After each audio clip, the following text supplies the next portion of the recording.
আজকের পর্বে আমার আলোচনা খলিফা এবং খিলাফত।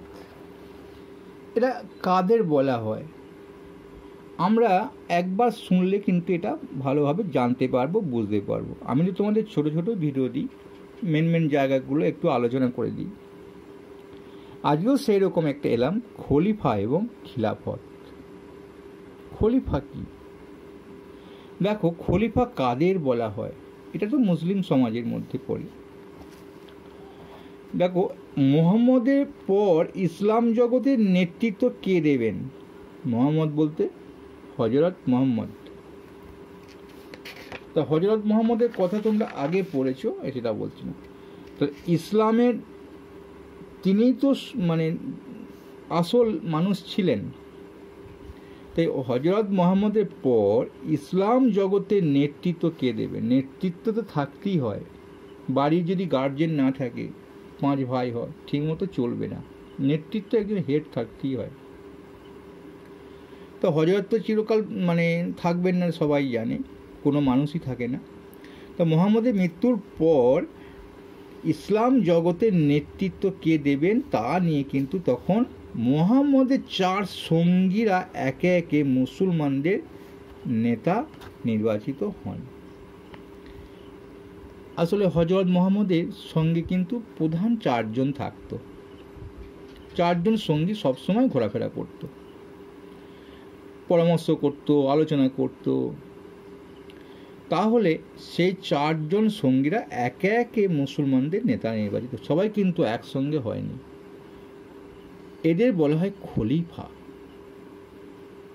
আসলে খলিফা আসলে মুহাম্মদের সঙ্গী যারা ছিলেন 4 জনে, কিন্তু বলা হয় খলিফা। খলিফা শব্দটা আরবি, তার মানে হচ্ছে প্রতিনিধি, অর্থাৎ উত্তরাধিকারী। উত্তরাধিকারী মানে বাবার পর ছেলেরা যেমন জমি সম্পত্তি মালিক হয়, তেমনই একটা উত্তরাধিকারী। বুঝতে পেরেছো? খলিফা শব্দটা কিন্তু আরবি। তা খলিফা কাদের বলা হতো? মুহাম্মদের প্রধান 4 সঙ্গীকে।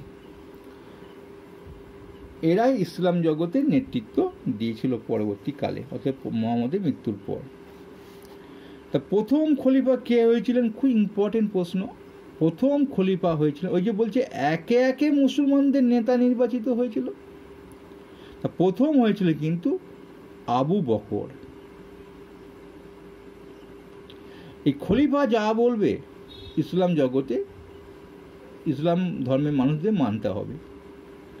তাই খলিফাই হলেন ইসলামী জগতে রাজনৈতিক ও ধর্মীয় নেতা। বুঝতে পেরেছো? তিনি ধর্মীয় নেতা এবং রাজনৈতিক নেতা। তাই আমরা এইখান পর্যন্ত আসলে খলিফা সম্পর্কে ভালো করে জানতে পারলাম। 4 জন সঙ্গী মুহাম্মদের একে একে হয়েছিল। পরবর্তী 3 জনের নাম কিন্তু বলা নেই। প্রথমটাই বলা আছে আবু বকর। তো খলিফারাই হলো ইসলামীয় জগতের রাজনৈতিক নেতা, ধর্মীয় নেতা। এইবার ওই যে 4 জন এক একটা জায়গায় হয়েছিল, তাই যেসব অঞ্চলে ইসলাম ধর্মের ক্ষমতা ছড়িয়ে পড়েছে সেইগুলিকে বলা হতো দার উল ইসলাম। সমস্ত অঞ্চলে তো ইসলাম জগতের ধর্ম ছড়িয়ে পড়ে না, যেসব অঞ্চলে পড়েছে ওই পুরো দার উল ইসলামের নেতা ছিলেন খলিফা। তাহলে ওই জায়গাটা কিন্তু নেতা থাকবে ওই খলিফা। তাহলে দার উল ইসলামের নেতা কে থাকবে? সে খলিফা। ইসলাম জগতের ধর্মগুরুকে খলিফা। ইসলাম জগতের রাজনৈতিক নেতাকে খলিফা।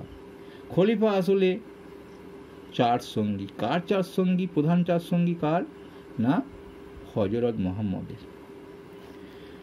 ঠিক আছে, তাহলে পুরো খলিফাটা দারুল ইসলামের নেতা। তো যে দারুল ইসলাম কোন জায়গাটা বললাম? যে অঞ্চলে ইসলাম ধর্মের ক্ষমতা ছড়িয়ে পড়েছে। আর সেই অধিকার অঞ্চলের নাম হলো খিলাফত। সেই অঞ্চলের নাম হলো একটা অধিকার নেওয়া হয়েছে, সেই অধিকারের অঞ্চলের নাম হলো খিলাফত। অর্থাৎ দারুল ইসলামের অধিকারী যে জায়গাটা আছে, যে অঞ্চলটা আছে, সেই অঞ্চলের নাম হলো খিলাফত। তা খলিফা এবং খিলাফত কি আমরা ভালোভাবে জেনে গেলাম। ভালো লাগলে একটা লাইক করবে।